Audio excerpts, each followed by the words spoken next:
do a side lean. So this is one of my favorite exercises for creating space in the side of the body to do any C curves. We lean a lot in dance, whether it's stretching up over, and we want to be able to create space between the iliac crest at the top of the pelvis and the rib cage. But then we also have all of this tissue and muscle groups around the hip, so we want to be able to really open up the side of the pelvis, the side of the femur, all the muscles and connective tissue there, and open that up so we can really press into the side of our hips and then create space up and over. It's going to help with any side leans, anything that causes you to lean and move the pelvis out to the side. Opening up a lot of this area will trickle down and trickle up. So those are the two parts of the body we're going to focus on in this stretch. We're going to be aware of how far we're pitching forward and how far we're leaning back into space. So that becomes pushing posterior tilt. You're tilting the pelvis back. That's going to cause you to go forward in the rib cage and in body, and that's going to pull on that QL in the bottom where a lot of dancers they feel that stress in their lower back. Another reason why dancers will feel tension there is that if they are anterior tilting their pelvis, they're shifting it forward and up, and they're dumping their weight into their lower back because we're not supported in the front.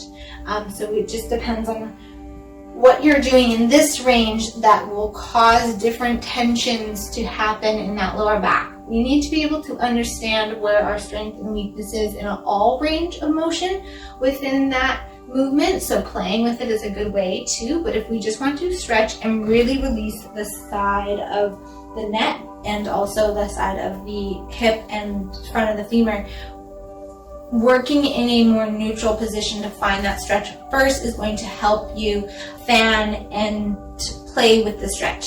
So just find out where you are, where you're feeling tension. So if you're feeling tension, find out what might be causing that. Am I pushing too far forward or am I falling too far back?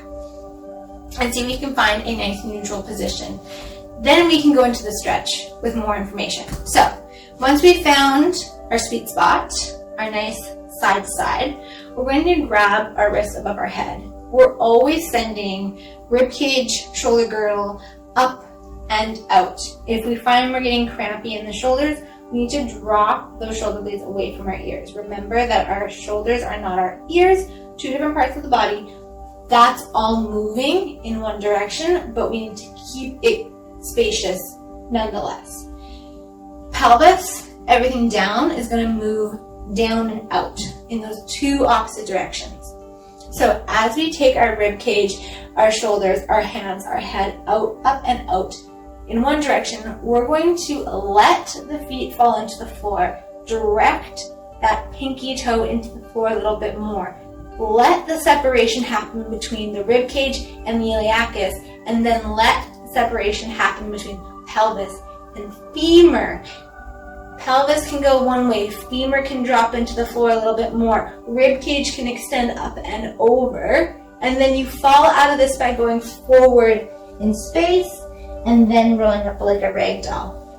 We don't want to go into our stretch and then contract it all if we're working on releasing and gaining flexibility. That's more of a strengthener, and we do that in our exercises as we're releasing and wanting to gain more range of motion. We really just want to fall out of the stretch and then come back up.